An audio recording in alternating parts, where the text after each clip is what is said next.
Riwruok mar Red Cross osidhayanga gedo ma lok tich megi ma akar reso ngima e kinde mag masira e boma ma Homa Bay magibiro konyo e kedo gi midhiero mabiro apoya e kaunti no. Lok tich no magedo mare biro kawo dweche 4 ne oyangi gi jagoro maduong' mar Kenya Red Cross Idris Ahmed kod jalup gavana ma Homa Bay Oyugi Magwanga.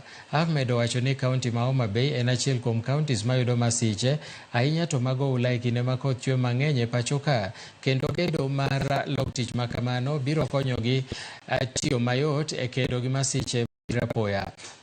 Red Cross biro bedo machiegni gi sirikal kaunti ma Homa Bay mar neno ni gikedo gi masiche mabiro apoya kod wacho ula mobedo ka daro oganda mathoth moko kawuok e gwengegi. I've also done the groundbreaking for our offices that is the Kenya Red Cross office in Homa Bay.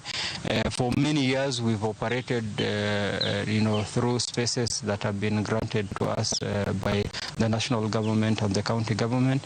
We've decided now to have a home and the groundbreaking for the office will not be just the groundbreaking for an office.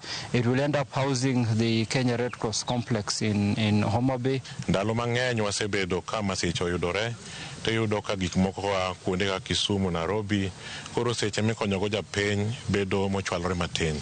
Koro bedo gi chenro aina ni e kaunti ma Homa Bay biro miyo chwalo kony e kaunti ne jowa moyudo masira bobedo mapiyo kende seche mowinjore. Omiyo biro gi ka biro konyowa mondo mi samora mora magidwa miyowa gik moko to ka gin gi stoka to biro yudo ka gigo ero nitiere kama chiegni mondo mi okonywa.